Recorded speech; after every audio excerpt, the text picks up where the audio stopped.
आज हम चर्चा करने वाले हैं मरीन इंश्योरेंस के बारे में। वैसे तो दोस्तों आप मरीन इंश्योरेंस के बारे में जानते होंगे, लेकिन आज के सेशन में हम practical original marine insurance policy लेके पढ़ाई करेंगे ताकि हम प्रैक्टिकल एंगल को समझ पाए, प्रैक्टिकल मुद्दे को समझ पाए कि मरीन इंश्योरेंस पॉलिसी में होता क्या है और किन किन चीज़ों का हमको पहले ध्यान रखना होता है ताकि जब क्लेम लेने की नौबत आए तो कोई भी प्रकार का प्रॉब्लम ना हो।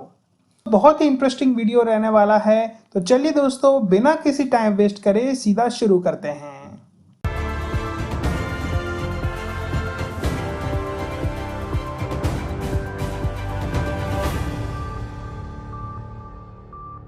तो हम इनको पेज बाय पेज स्टडी करेंगे। तो टोटल 6 पेज का पॉलिसी है।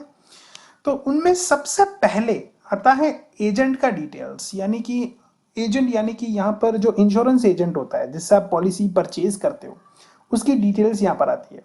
फिर फर्दर यहाँ पर आपकी कॉन्ट्रैक्ट के बारे में बताते हैं कि ये पॉलिसीज रूल्स रेगुलेशन के हिसाब से चलेगी और यहाँ पर जो है पॉलिसी का नंबर आता है, राइट, पॉलिसी का आपका डेट आता है और यहाँ पर आप बेसिकली आपकी इनवॉइसिंग डिटेल्स आती है। ठीक है, उसमें सबसे इंपॉर्टेंट चीज होती है बेस वैल्यू, यानी कि बेसिकली आप इंश्योरेंस किस अमाउंट के ऊपर आप ले रहे हैं और प्रीमियम पे कर रहे हैं। तो यहाँ पर CIF प्लस 10%, राइट। तो बेसिकली इंश्योरेंस हम हमेशा CIF प्लस 10% के रेट के ऊपर ही लेते हैं। इसका लॉजिक मैंने मेरे 1 to 20 वीडियो सीरीज में डिटेल से समझाया हुआ है। बेस तो बस दोस्तों पेज 1 में इतना ही है और खास करके एंड में यहाँ पर इंश्योरेंस कंपनी की डिटेल्स, उनकी एड्रेस, ऑफिस दी गई है। नाउ इन पेज 2 सबसे पहले लिखा गया है terms of cover, ICC cover A. तो जैसे कि दोस्तों हमने पढ़ा था कि कवर ए मतलब कि ऑल रिस्क, लेकिन इसमें कैच ये भी है, ये ऑल रिस्क दोस्तों जरूर है, लेकिन पॉलिसी में कैच ये भी है कि अगर कोई एग्जम्पशन या एक्सक्लूजन डाला गया हो तो उस रूल के अंतर्गत हमको क्लेम नहीं मिल सकता, हमारी क्लेम में रुकावट आ सकती है।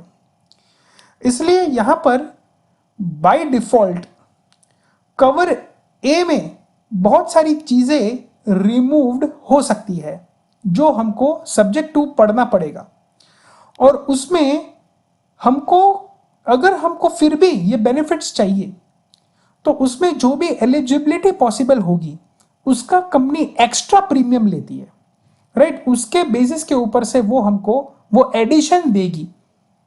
ठीक है, तो ये जब हम डिटेल से पढ़ेंगे सब्जेक्ट टू तब हमको क्लैरिटी मिलेगी। तो दोस्तों हम आ चुके हैं दोस्तों कंडीशंस, वारंटीज एंड एक्सक्लूजन्स के पेज में। दोस्तों यहाँ पर हमारे लिए सबसे इंपॉर्टेंस है एक्सक्लूजन्स को जानना, क्योंकि ये ऐसे पॉइंट्स है जिसके कारण हमारी पॉलिसी हमको कोई काम की ना हो ऐसी बन जाती है।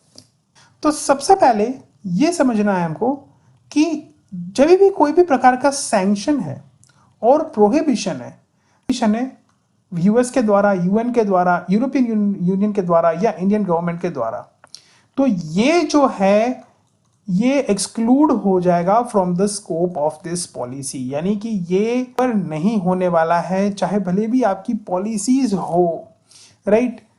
तो खास करके ध्यान रखना है कि अगर आपकी वेसल वहां से पास हो रही है, shipment passing through sanction prohibited countries is excluded from the scope of this policy. तो खास करके आप ये एक बार चेक कर लीजिएगा कि आपकी वेसल कहां से पसार हो रही है और उनमें जो बीच के देश आ रहे हैं उसमें किसी के ऊपर सैंक्शन तो नहीं लगा है, प्रोहिबिशन तो नहीं लगा है, ये खास चेक करिएगा, वरना इस पॉइंट की वजह से मैंने बहुत सारी पॉलिसीज को लैप्स हुए देखा है दोस्तों। तो खास करके इस चीज के बारे में ध्यान रखिएगा। अब कंटेनर्स जो यूटिलाइज हो रहे हैं, ये ट्रक्स यूटिलाइज हो रहे हैं कि वो वहां पर वाटर प्रूफ मटीरियल या प्रॉपरली कवर्ड होना चाहिए विद टार्पोलिन ताकि कोई भी प्रकार का डैमेज ना हो। ठीक है, और मेक श्योर दोस्तों कि किसी भी प्रकार का कंटेनर में कमी की वजह से, ट्रक्स में फॉल्ट की वजह से आपको मरीन इंश्योरेंस का बेनिफिट नहीं मिलेगा। उसके लिए आपको शिपिंग लाइन के क्लेम के डिपार्टमेंट के दरवाजे खटखटाने पड़ सकते हैं। ठीक है, तो ये आपको खास ध्यान में रखना है। अफ्रीकन कंट्रीज में ट्रेड कर रहे हैं तो आपकी पॉलिसी तुरंत ही खत्म हो जाएगी जैसे ही सामान वेसल से उतर जाए। ठीक है, वेसल से उतर जाए या फिर एयरक्राफ्ट से उतर जाए, यानी कि आपका सामान एयरपोर्ट में रख दिया गया, अनलोड हो गया फ्रॉम द वेसल या तो एयरक्राफ्ट, तो आपकी पॉलिसी खत्म। जबकि दूसरे देशों में आपका सामान वेयरहाउस तक प्रॉपरली ओवरसीज कंट्री में रखा जाता है, वहां तक आपकी पॉलिसीज रहती है। और ड्यूरेशन की बात करें तो normally 30 to 60 days, in some case 90 days तक की भी पॉलिसीज प्रोवाइड हो जाती है। लेकिन ये अफ्रीकन कंट्रीज में मिलना बहुत ही मुश्किल है। और इसमें प्रॉब्लम क्या होता है कि जो प्लेस से वेयरहाउस तक जाने में, राइट, जो सामान की डैमेज हो जाती है, प्रॉब्लम हो जाती है, या सबसे बड़ी मैं कहूँ अफ्रीकन कंट्रीज में चोरी हो जाती है, उसकी पॉलिसी में हमको फायदा नहीं मिल पाता ये रूल के कारण, राइट। क्योंकि अफ्रीकन कंट्रीज में सबसे बड़ा मुद्दा यही है कि पोर्ट में चोरी। ठीक है, तो इसके कारण इंश्योरेंस कंपनी से बच जाती है कि भाई माल उतर गया, बात खत्म। ठीक है, अब आपका सामान शॉर्ट हो गया, चोरी हो गया, जो सबसे बड़ी प्रॉब्लम है अफ्रीकन कंट्रीज के पोर्ट की, राइट, तो ये यहाँ पर कवर नहीं हो पाता है। और मोस्ट ऑफ दी लोग जो अफ्रीका में ट्रेड करते हैं वो एक अपनी अच्छी खासी बॉन्डेज बना के रखते हैं वहाँ की लॉजिस्टिक कंपनी के साथ, वहाँ के कस्टम्स के साथ एक अच्छा फ्रेंडली रिलेशन होता है, उनकी अच्छी पहचान होती है, इसके कारण उनका काम स्मूथली होता है। ठीक है, बिना जान पहचान करे कंटेनर्स भेजे जाते हैं अफ्रीका में बिना लॉस को समझ के, बिना लॉस को समझे हुए, तो दिक्कत में हम पड़ सकते हैं। फिर फर्दर बात आती है साइबर लॉस क्लॉज, यानी कि कोई भी कारण से नुकसान हो जाता है related to the cyber attack, चाहे साइबर अटैक पोर्ट में हो गया या किसी भी प्रकार का डिजिटल सिक्योरिटी थ्रेट हो गया, डेटा चेंज हो गए, राइट, किसी भी जिसको हम कहते हैं साइबर सिक्योरिटी। ठीक है, उसकी वजह से कुछ भी लॉस होता है या कुछ भी इम्बैलेंस होता है चीज़ों को लेके, उस पॉइंट को लेके इंश्योरेंस कंपनीज अपने क्लेम को देने में दिक्कत कर सकती है। ठीक है, लड़ाई के बारे में ये लोगों ने डाल दिया, राइट, यूक्रेन रशिया की लड़ाई, इनके जो कन्फ्लिक्ट्स है, ठीक है, उनके कारण जो कुछ भी लॉस होता है, डैमेज हो रहा है, उसकी कोई भी लायबिलिटी, उनकी कोई भी प्रकार की लायबिलिटी या खर्चे इंश्योरेंस कंपनी के ऊपर थोपे नहीं जा सकते हैं। नाटो अग्रीमेंट कोई देश ब्रीच करते हैं, ये खास करके डिफेंस के लिए है दोस्तों। And under the 5 power war exclusion it comes between UK, US, America, France, Russia and China. ठीक है, तो कहीं पर भी नाटो एग्रीमेंट ब्रीच होता है अमंग दिस कंट्रीज, तो भले ही यहां पर आपका ट्रेड नहीं हो रहा हो, दूसरी जगह पे ट्रेड हो रहा हो, still it will affect your policy. अब यहां पर जो नीचे देश बताए गए हैं, जैसे यूरोपियन यूनियन है, यूके है, स्विट्जरलैंड है, ये जो देश हैं, ये देश के एक अपने बोर्ड्स भी तो होते हैं, जैसे हमारे क्रिकेट में है, इंडिया का है बीसीसीआई। उसी तरीके से ये जो कंट्रियां हैं उनके भी बोर्ड्स है, उसके भी रेगुलेशंस हमको ध्यान में रखने पड़ेंगे। ये नए कल सवेरे रेगुलेशन लेके आए, हमारी पॉलिसी तो एक्टिव है, राइट, हमारा ट्रेड भी ऑन द वे है, लेकिन कोई रूल्स में बदलाव हुआ तो उनके लेटेस्ट रूल्स हमको मानने पड़ेंगे और उस हिसाब से हमको वर्कआउट करना पड़ेगा। So we have to keep on update with all the international news. फिर दोस्तों बात आती है डिजीज, वायरस। ठीक है, तो उसके वजह से जो भी नुकसान होते हैं या आने वाले टाइम पे होंगे, ठीक है, ये भी पॉलिसीज के अंदर बाय डिफॉल्ट से कवर नहीं हो रहा है।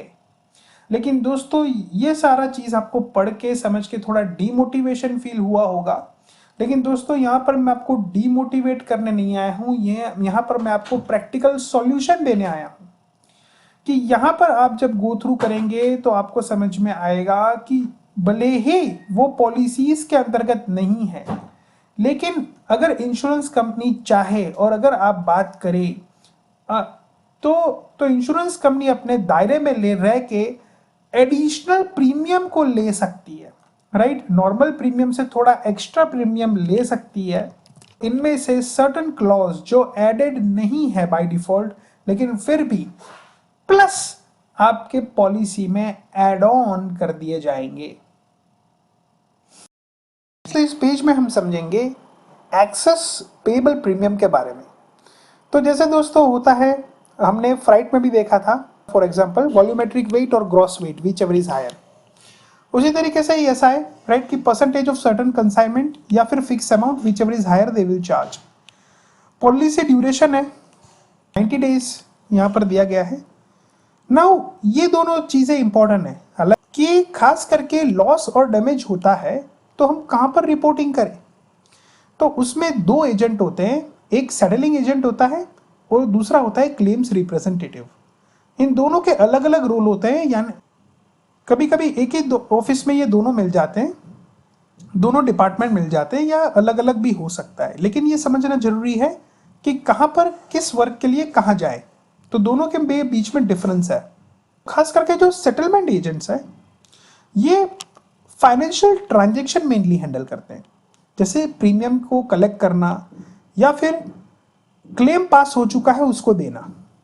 और क्लेम एजेंट होते हैं ये प्रोसेसिंग में ज्यादा होते हैं, related to the coverage, investigation होता है राइट, या फिर इनके साथ कोई नेगोशिएशन होता है किसी, या उनके बारे में आप अपने एजेंट से ज्यादा जान सकते हैं। फर्दर दोस्तों बहुत इंपॉर्टेंट पॉइंट आता है, जब डैमेज हो जाए या हमको पता चल जाए कि देयर इज अ लॉस, ठीक है, तो इसमें बहुत ही इंपॉर्टेंट पॉइंट्स दिए गए जो आपको ध्यान रखने होते हैं। और ये नॉर्मली लोगों को पता तब चलते हैं जब वो पॉलिसी लेते हैं और अगर वो पढ़ते हैं तो। लेकिन नॉर्मली ऐसा होता है कि एक्सपोर्ट होता है, एक्सपोर्ट में इतना फोकस्ड होता है और प्रोडक्शन में, शिपमेंट में इतना ध्यान होता है लोगों को कि ये पढ़ना ही लोग भूल जाते हैं या समय नहीं रह पाता, और उसके कारण उनको लॉस हो जाता है और ये रेगुलेशंस फॉलो नहीं कर पाते। तो सबसे पहले आपको ये ध्यान रखना है कि जब भी लॉस हो तो आपको तुरंत इन्फॉर्म करना होता है अपने कैरियर्स को, पोर्ट अथॉरिटीज को और अदर बेलीज। यानी कि ये कौन है, ये बेसिकली आपके सीएचएस है, फॉरवर्डर है, शिपिंग लाइन है, ठीक है, वो आपको खास करके बताना है।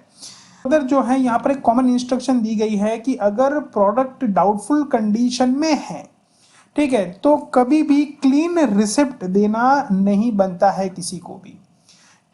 तो जैसे कि दोस्तों मैंने 1 to 20 वीडियो सीरीज में भी बताया हुआ है कि क्लीन ऑन बोर्ड बीएल तो वैसे भी नहीं मिल रहा है राइट, तो they do not state anything include also in the BL.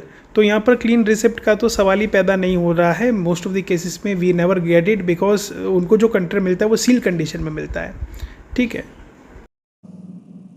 Point third ये है कि ये भी चेक करना है कि प्रॉपरली कंटेनर सील है राइट। अगर ये ब्रोकन है, अगर ये मिसिंग है तुरंत इनके बारे में रिपोर्टिंग करना होता है।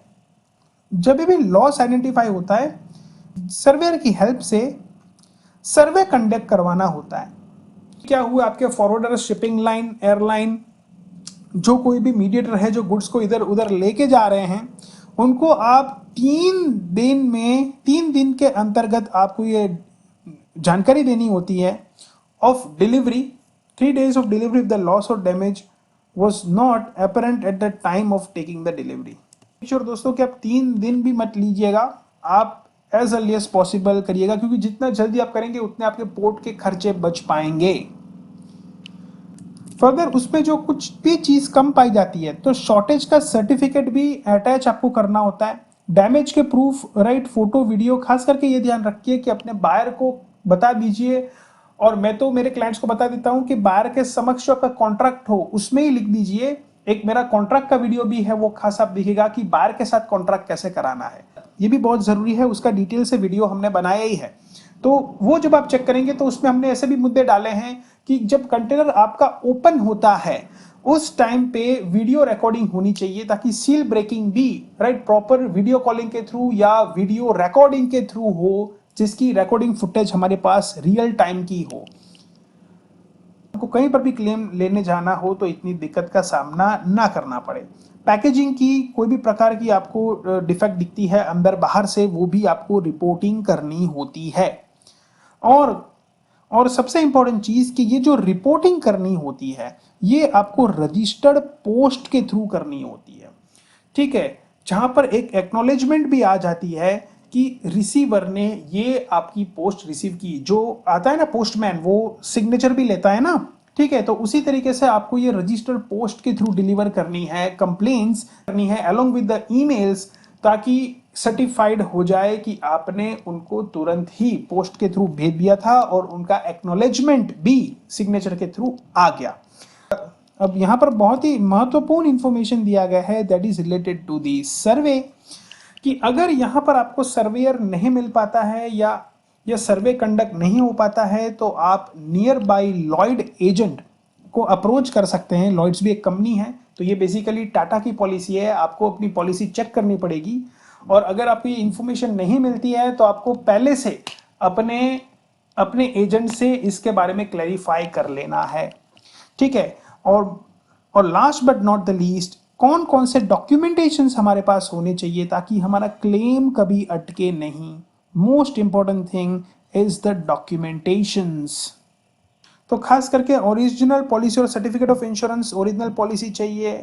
फिर आपको चाहिए ओरिजिनल कॉपी और shipping invoice and packing list, ठीक है। तो आपका invoice, packing list, shipping bill, right, weight notes, basically VGM, that is also required. Original BL आपका जरूरत पड़ेगा, ओरिजिनल बीएल आपका जरूरत पड़ेगा। तो आपको चेक करना पड़ेगा अगर आपका पेमेंट टर्म्स डीपीडी या बैंकिंग टर्म्स है जहां पर आपका बीएल चला गया है ओरिजिनल फॉरेन बैंक में, तो उसको रिटर्न मंगवाना पड़ेगा।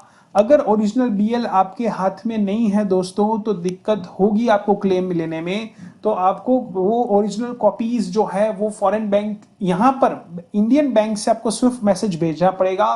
वो फॉरेन बैंक आपको डॉक्यूमेंटेशन वापस डिलीवर करेगी अगर बायर ने पैसा ना दिया हो तो। बाकी actual as per rule buyer has to pay the money and get the claim. लेकिन ऐसा भी होता है काफी बार कि बायर को पता चल जाता है कि प्रॉब्लम है, राइट, कार्गो में कि प्रॉब्लम हुआ है, लॉस हुआ है इन द कार्गो, सो वो डॉक्यूमेंट्स टेक करने नहीं जाते हैं। उस केस में you need to bring those documentations back in your banking terms. Survey report हमको जमा कराना पड़ता है with proper evidence. Proper evidence होना चाहिए, डॉक्यूमेंट्री एविडेंस होना चाहिए, डैमेज या तो नॉन डिलीवरी सर्टिफिकेट होना चाहिए to show basically the event of loss or the damage. This is a very important stuff about this policy. Landing remarks and weight notes at the final destination, this you will get it from the shipping line. Shipping line also provides the landing certificate as a proof कि भाई product वहां पर ultimately unload हुआ, ये आपको line की तरफ से मिल सकता है, मिल जाता है। एंड फर्दर आपके जो करस्पॉन्डेंस हुए हैं, right, by emails, by WhatsApp, आपका जो भी करस्पॉन्डेंस हुआ है सीएचएस के साथ, शिपिंग लाइन के साथ, ट्रांसपोर्ट कंपनी के साथ, जो भी आपके पास मेल्स कॉन्टेक्ट्स अवेलेबल है सबको मेल कर दीजिए। और यहाँ पर बताया गया है खास करके अपने कैरियर को आपको पोस्टल रिसिप्ट, यहाँ पर as per this rule, right, आपको पोस्ट के थ्रू चीजें भेजनी है, रिपोर्टिंग करनी है। अगर यहाँ पर ये रूल आप फॉलो नहीं करते हैं then you may suffer a loss, claim आपका शायद रुक सकता है। तो मेक श्योर दोस्तों कि इन मुद्दे जो मैंने आपसे यहाँ पर डिस्कस किए वो आप अच्छी तरीके से अपने इंश्योरेंस एजेंट के साथ डिस्कस करें, ठीक। और खास करके अपने प्रोडक्ट के पैकेजिंग के बारे में ध्यान रखें, प्रॉपर कंटेनराइजेशन के बारे में ध्यान रखें। In case if the cargo is perishable it is very much important for you to check the temperature. और मोस्ट इंपॉर्टेंट थिंग दोस्तों मैं आपको बता रहा हूं कि खास करके you follow the export import Guru website, go through it and you will get lot many advanced level content than YouTube। तो बस दोस्तों आज के लिए मैं इतना ही रखना चाहूंगा, मिलते हैं अगले वीडियो में, तब तक के लिए जय श्री कृष्ण।